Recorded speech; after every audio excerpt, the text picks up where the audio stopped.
would like, if I may, to take you on a strange journey. Hello, everyone, and welcome to another edition of Real Estate Realities with the Rebel Broker. My name's Robert Whitelaw, and I am the Rebel Broker. Licensed real estate broker in the state of California, member of the National Association of Realtors, but please don't hold that against me. Welcome to a new week, folks. We are creeping up so fast on Christmas. I hope everyone is ready. And I hope you're ready to make Christmas the best time of the year for you. I know that it's either a love it or hate it thing with Christmas. There's some folks who find it to be a more difficult time of the year. And for you folks, I'm sorry. I hope you can find a happy way through. I know it's one of my favorite times of the year. Even when things are going wrong, I can get my kids around me and get with family, and it makes me feel better. So I hope you can find some sort of comfort in the season. And of course, as we creep up on the end of December, we're also looking back on the year behind us to try to figure out what we did right and what we did wrong. And I thought we'd spend some time on today's show doing that a little bit. About this time last year, we were talking about establishing your goals, trying to figure out where you want to be, what you want to accomplish, what you want to look back on after a year and think, okay. And, here's the thing about a period like this. I realize it's not ingrained in us to embrace failures or not reaching a goal. But, you're going to learn the most from a failure. You're going to learn how not to do something. Or you're going to learn a way that just doesn't work for you, or it's going to be something that gives you an insight into whatever it is you were working on. So I don't want you to shy away from them. In fact, I want you to, it's hard to say it and have you actually do it, but I actually want you to try and celebrate the failures because at least you can say, I won't do that again, or I won't do it that way again. And so I'm going to go through and quickly review some of the things that I had set out as goals for myself that I failed, and I had a relatively focused list this year. And I suggest that you all do the same in terms of big view, right? This is something we talked about a year ago. We'll probably go ahead and recover that ground on how to really set your goals for the next year. But for now, let's take it as an opportunity to review where we've been. Now, at the beginning of this year, one of my goals was to identify and exploit, really, anything in the market that I thought represented a good opportunity. And for those of you who've been listening for a long time, at least a year, you know that what that was two specific property or investment types of opportunities. One was raw land. Where you could get in there, get yourself a piece of property and build a home and end up with a home that was worth quite a bit more than what you spent to get it done. Now, of course, that's a very big goal, right? So there's a lot of sub goals, and there were plenty of victories to pull out of that. I absolutely walked through the pre-qualification process for that. I got to understand how it works, the various different ways you can accomplish the goal. I had financing set up. What stopped me? Just land that wasn't appropriate. So maybe we can look at that as sort of a success and sort of a failure. It's a failure that I did not find what I was looking for, but at least I stuck to my list of what made a piece of land good for me and didn't bend that based on a lack of supply or feeling a desperate need to accomplish that goal regardless of how well I accomplished it. And there's another side to look at. Maybe that's not right. Maybe my lack of adaptability prevented me from doing that. So you need to really look at what your motivations were. So let's do that. And again, I realize we're talking about a specific here, but what I'm hoping for is that this turns into a way for you to generalize what I'm doing in the evaluation of your own goals. So, and I was hot for this one. For those of you who've been listening for a while, you know I thought this was a great way to go. And I was all in. I had contacted a bunch of different folks in terms of construction loans and how to acquire properties and all these other kinds of things, or how to manage raw land. This was the first time I'd ever gotten involved in doing this as the buyer. I'd helped folks buy property before, just bare land. But obviously I didn't have to deal with the financing. That was something that they had to iron out. In most cases, though, to be honest, they were dealing with all cash. But it was a very interesting opportunity for me to learn it from the perspective of someone who was actually doing the buying. Lots of good lessons learned. We can chalk all those up in the positive column. But the things I personally decided mattered the most were, one, and this was number one, location had to be in a place that was going to make it a desirable rental unit in the future. It couldn't be up in the mountains. It couldn't be 40 minutes from the freeway. It had to be someplace where my property would be in the top 20% of desirability when folks are looking for a home to rent. So that really narrowed it. I could find lots way out there that were 30, 40 minutes from downtown Morgan Hill, or that would be lovely for me to live forever. But if I ever decided to actually rent, finding renters would be difficult. So I focused and I kept my search only in the area that I felt made sense as it relates to that particular goal. Next, and this is the one that kind of did me in, and this is the one where I'm wondering if I made the wrong call. And that is, I didn't want to purchase a property that was in the worst of the flood zone areas. Now, we have several of those here in my local area, in San Martin, Morgan Hill, even a couple in Gilroy. Almost all of the city is in a floodplain of some kind. But the two properties I found that I liked, that I thought were perfect, are in one of these areas that are the worst in terms of, if you look at the flood map for Morgan Hill and San Martin. So if anything's going to flood, if anything weird happens with water, if there's a big downfall of rain, these are the areas that are going to get flooded first. So that was one of my things. I did not want to have to deal with that eventuality. And people might say, well, Robert, why worry about that? Look at what's going on with water in California. Look at how little rainfall you're getting. Well, I did my due diligence on this one, and maybe this is what I'm hoping you draw from it. If you decide to have a limiting factor on a goal, make sure you do your due diligence when it comes time to do it. So we got some rain here, and I went and I drove those areas, and I found tons of water in those areas. These areas turned into little swamps when it rained. So it would mean a huge amount of engineering to raise the ground level of the lot so that water would shed away from it.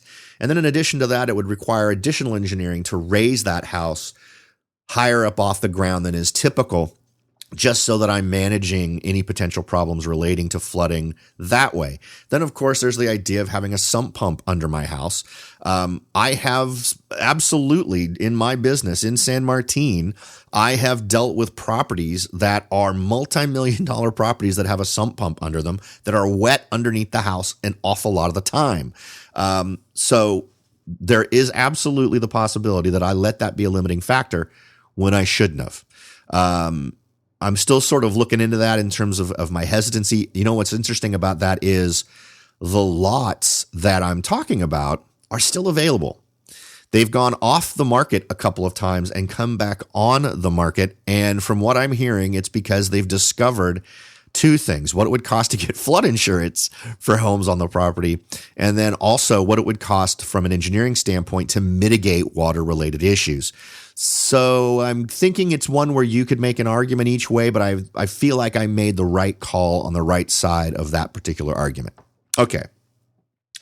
I was absolutely diligent about reviewing all the properties as they came on the market. We're talking about the vacant lot market, which is far less active than any other market you could possibly imagine. This is a market that tends to see activity on scales of months, where maybe one change will occur over the course of months. So it wasn't very tough to do so. Just never found anything that worked. I continue to do it. If an opportunity comes up, I'll jump on it. but it just didn't work out the way I wanted it to. The next thing, another thing that we've talked about here, was finding those properties that fit outside the mainstream search that could be made into a property that would ultimately fit the mainstream search and therefore be more desirable, which would make it a great opportunity if you wanted to flip, also a great opportunity if you wanted to buy, hold, live in it, and then at a later date rent it, which was my strategy. In this case, that's typically a 1 or 2 bedroom property that has at least 1.5 baths. Now, why do I say 1.5? We've talked about this before. A half bath makes it very easy to turn that into a full bath. I've noticed that there's an increased level of complexity and difficulty when you want to add a toilet to a house. Now, once you've got a toilet in the house, no one seems to care about sinks or showers or bathtubs. They care about toilets.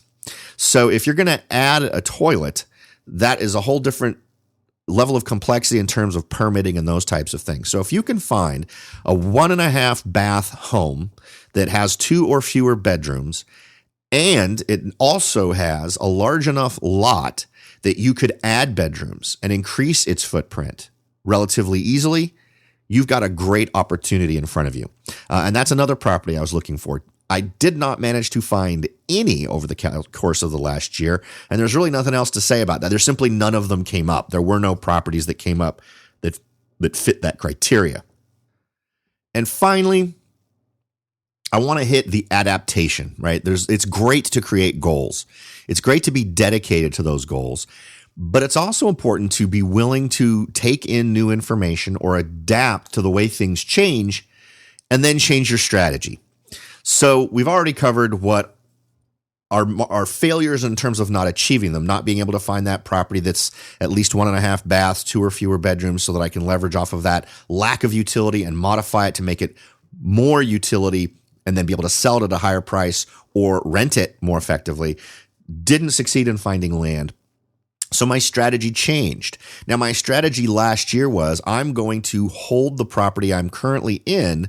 I'd already gotten pre-approved for loans based on the idea that I would keep the house I'm currently in and then move into these other ones and just rent this one out.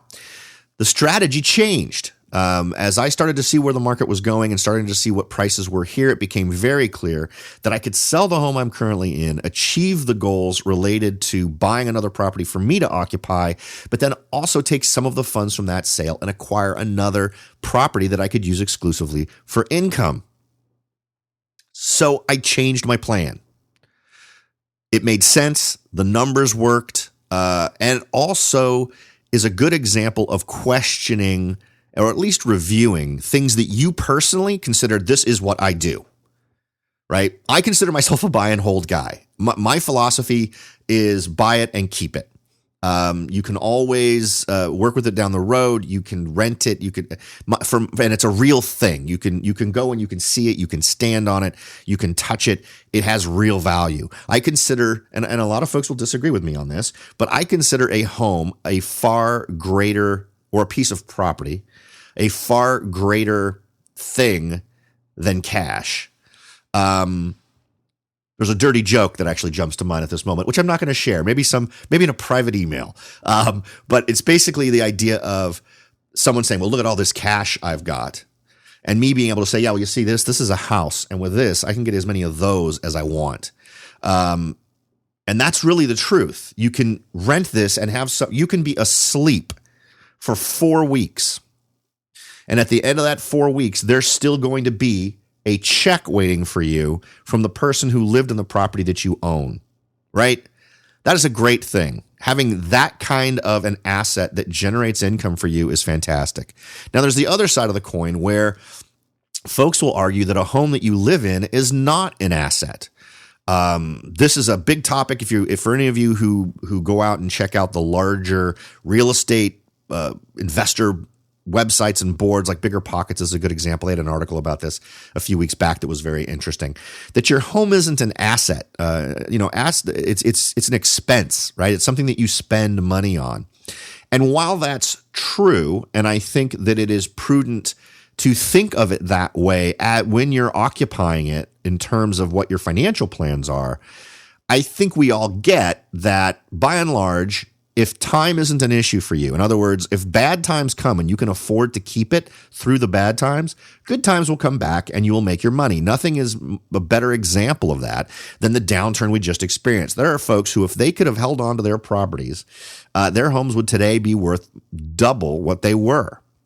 That's just the truth in a lot of areas. Some places 30%, some places 50% more, but that's the truth of it, right?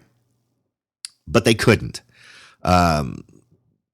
So it ended up for them being a horrible liability that ended up ruining their financial situation and complicating their lives for a period of time.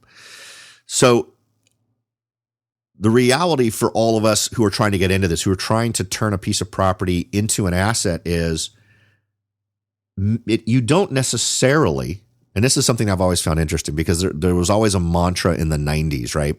Why would you ever want to work with a real estate agent that doesn't own their own home, right?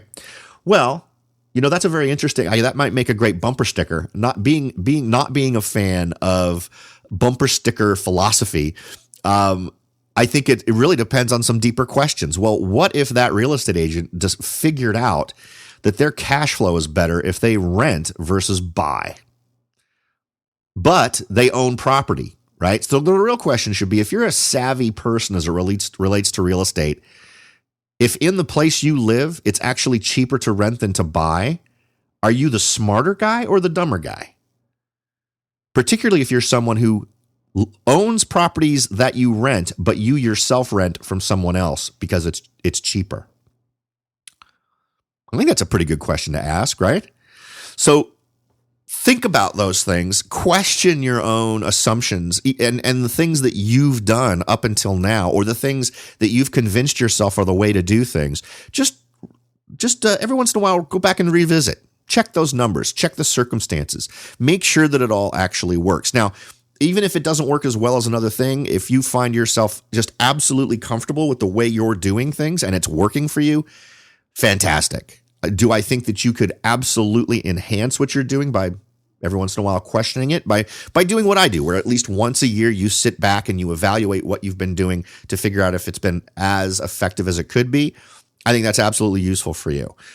So take all that for what it's worth. I hope that it's an opportunity for you to reevaluate where you are and to take what you might interpret as failures over the last year, take them in stride and turn them into bonuses, into pluses for you.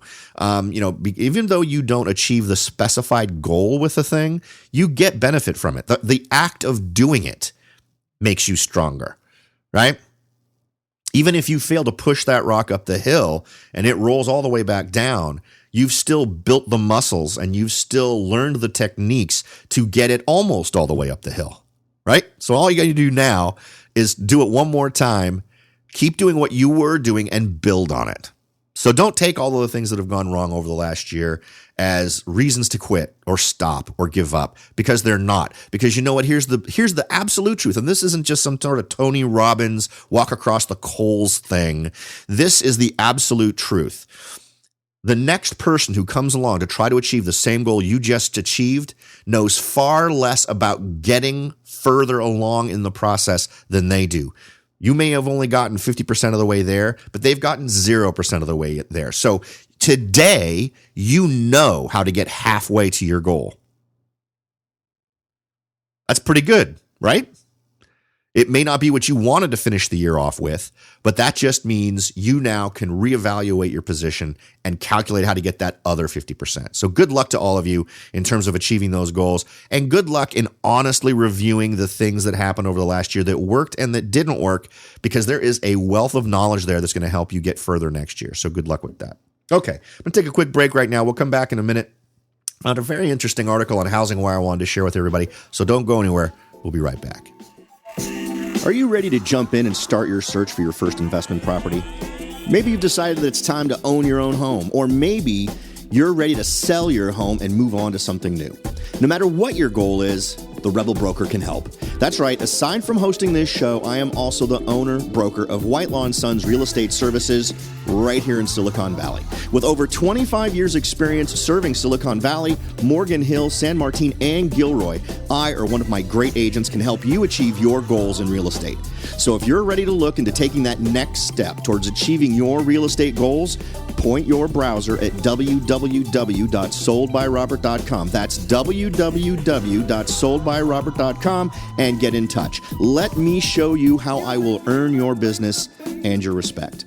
Again, that's www.soldbyrobert.com, or you can call me at 408-852-0525. California Bureau of Real Estate ID 00984-909. Welcome back, everyone. I hope the first half of the show was useful for you. You know, I really like to try to give you non-specific stuff, or at least take the specific and make it more general. I know how hard goals can be. I know people beat themselves up when they don't achieve what they wanted to achieve, or maybe even achieve a goal but don't quite reach the height that they wanted to reach.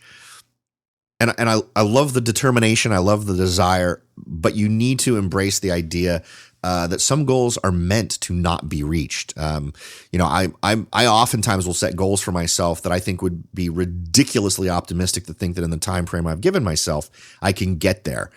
But what makes it work for me is this idea that I understand that only reaching 60 or 70% of a goal is still a win. And I want you all to understand that too. If you failed dismally and everything crumbled around you, what I want you to do is stop, take a deep breath, look around and realize, okay, I failed as spectacularly as I possibly could. I made all the wrong decisions. I took all the wrong actions. I trusted all the wrong people. I invested my money poorly. I invested my time poorly. You have now learned how not to do all of those things. And you can look around and go, all right, so this is as bad as it gets. This ain't so bad. I'm still alive. I've still got a tomorrow to look at. I can move on from here and just do it better next time. It's funny, you know, right, yeah. So I guess okay. So I don't know how many folks get in fights anymore. We kind of live in a world where people don't actually get in fights that frequently, where someone actually gets punched. And I remember two. I remember my first fight and my last fight. Not the same fight, by the way. My first one, I was always just deathly afraid of that confrontation, you know? So I would avoid it at all costs. And I was one of those guys that would use humor to get out of it. And I think it must have happened in the 6th grade, 5th grade was really my first real fight. And what was the guy's name? God, if I say his name and he ends up being a listener, wouldn't that be a gas? I think his name was Rick Schwiniger. And he was basically the bully. And the classic one, we're talking A Christmas Story style, right? Except he didn't have like a little toady dude that followed him around. He just was just a jerk and seemed to enjoy it. And I got just face to face with him once, and he just punched me as hard as he could in my face. And I fell over, and there was all the usual ow. But then I kind of stood up and went, you know what? If that's as bad as it gets, I can stand up to that. So the next thing you know, myself and another kid in the class just pummel him. The other kid sits on him. He was the kid that got teased for being too big. So Rick ends up on his back, and he ends up with a couple of guys beating up on him. And I think I ended up throwing him into one of those thorny bushes. Never had a problem with him again, and life was good. And I hope that helps. You know, it's that moment when the thing you fear most actually happens, and maybe your lip's bleeding, maybe you're a little bit dizzy, maybe there's a little blood coming out of your nose. But you know what? Okay, I don't. This isn't so bad. This isn't as bad as I imagined it could be. And if this is the worst that's going to happen when I put it out there and when I stand up for myself, and I believe in myself. If this is going to happen once every 3 months, okay, I can live with that. The best part is it almost never happens like that. You do it, and then it doesn't. That ouch doesn't really happen again. Or if it does, it's far less frequent than you think it could be. So I guess embrace it is the way to go. Move forward. I hope this has been even vaguely helpful. I feel like a goofball when I share some of this personal stuff that doesn't really seem to have any bearing. I don't know why it jumps into my head when I start talking about these things. Apologies. Let's move on. The article from Housing Wire. This is kind of an interesting one because it's, again, talking about what to expect from 2017. But what jumped out at me is how it really encapsulates how I've been thinking about the real estate market over the last couple of months as I've been reviewing all the various pundits telling us what's coming. And I think it also kind of harkens back to what's been going on over the last year. I've always said that I think people are too just excitedly trying to put the millennial market folks, the millennial buyer, into this little definition cubbyhole that is far less special snowflakey than everyone seems to want to say, that everyone seems to want it to be. You know, the millennials want the tiny houses. We've got TV shows now dedicated to the tiny house. And while I'm sure there is a segment of folks who enjoy that, my guess is it's the exact same percentage of the market as has always enjoyed that. They're just getting a little bit more creative, maybe building their own. There are plenty of folks who went ahead and bought the Airstream and lived in that. That's basically a tiny house, and Airstreams have been around forever. So when we get the articles that show, hey, wow, you know what? Millennials really do want bigger houses. They really do want to live in the suburbs. We're actually not seeing that they're more driven to live in the urban areas than previous generations. It's just that's their phase of life. They want to be super close to work and want to walk and don't want to have to deal with living out. Of course, the 20-something-year-old person wants to live downtown and not out in the suburbs.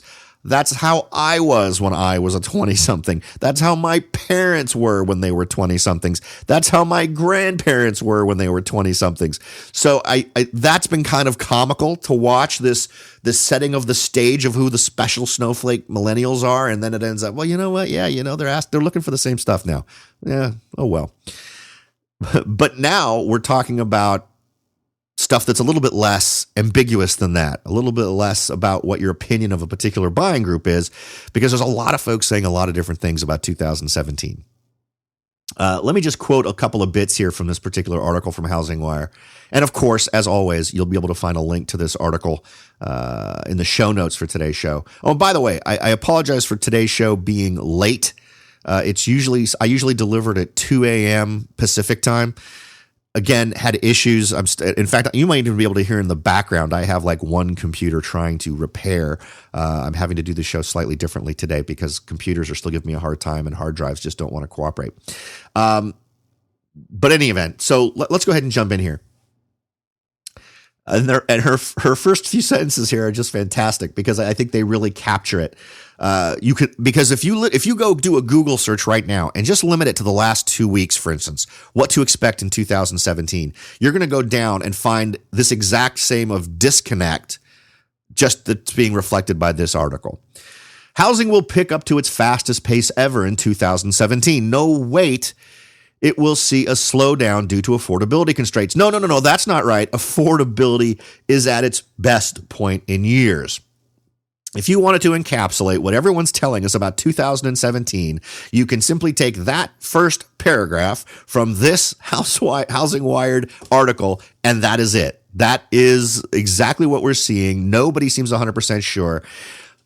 Then they go down and sort of drill down on a few of the pundits, and I love the way she does this. This is one of the first times I've ever seen this. And I mean, you know what? I'm not even going to say her. I'm not even sure it's a lady. So this is to Kelsey Ramirez. Thank you very much. It's a level of honesty and frankness that I don't often see. She goes on to say, are you having trouble keeping up with all the forecasts for 2017 or wondering which forecast is the most accurate? It's easy to get lost this time of year when economists everywhere begin poring over their forecasts for the next year. And then she jumps in and starts talking about Redfin and National Association of Realtors and First American. And what's great is she points out their bias. So she starts off with Redfin. Now, we've already talked about some of Redfin's stuff. I believe we talked about it Tuesday or Wednesday last week. Homes, according to Redfin, homes will be flying off the shelf in the marketplace in 2017. It had a positive outlook for the economy and said the technology in 2017 would help sell homes, quote, at the fastest pace ever. And then she follows that up with, well, of course Redfin would say that. It's an online brokerage. Thank you.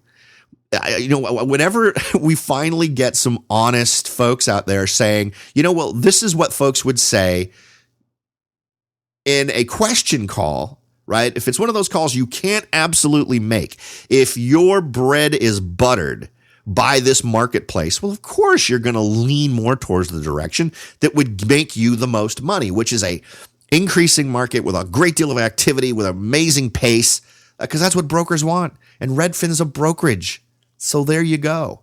Now, their data doesn't necessarily need to be bad. It just needs to be evaluated differently. We did break, according to this article writer, this year did break the record as the fastest market on record, and many technological improvements are taking place that could improve that for next year. Not only that, but economists are predicting a coming surge in millennial home buyers who will expect a quicker online experience. We'll have to wait and see what happens there. I think there's still plenty of questions to ask about millennials. Everyone has been saying how they're still stuck in the basement. I'm not sure that's absolutely true. I think folks will start creeping out, but they are. The one reality that we can talk about that tends to be exclusive to that age group is the amount of student loan burden that they are faced with. That's a metric. That's a number. That's not what folks want or don't want. What we're discovering is millennials tend to want and not want what everyone's always wanted and not wanted. Maybe in a new color, maybe with a different style of lampshade, but basically the same thing. And the only thing that's holding them back in a lot of these cases is their student loan debt. So that's absolutely something to keep track of. Redfin still recognized the affordability constraints, but put existing home sales at a growth of 2.8% for 2017. So next, we have the National Association of Realtors.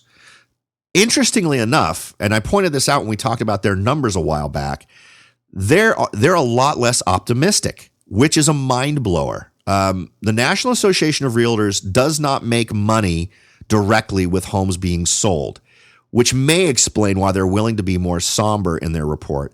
But a robust, growing, profitable real estate marketplace equals more realtors, and that's what makes the National Association of Realtors money.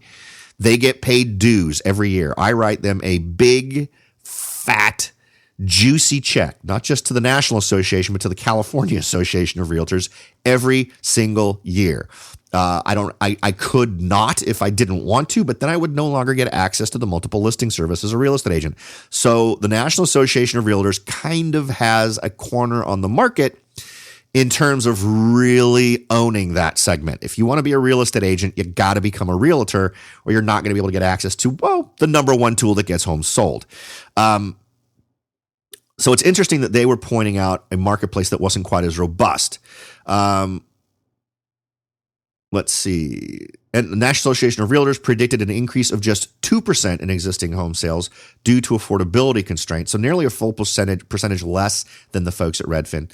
The predictions they're making are based on kind of consumer survey, which showed more consumers saying now isn't a good time to buy a home.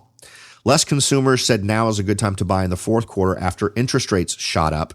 And we'll see how that pans out. I think interest rates are in the near term really less of a worry. We're still ridiculously low. I get for a lot of these folks in their adult lifetime, they've never seen rates above 5%. So maybe that gives me a slightly bizarre perception of the interest rate since I've seen interest rates that are at 15% in my lifetime.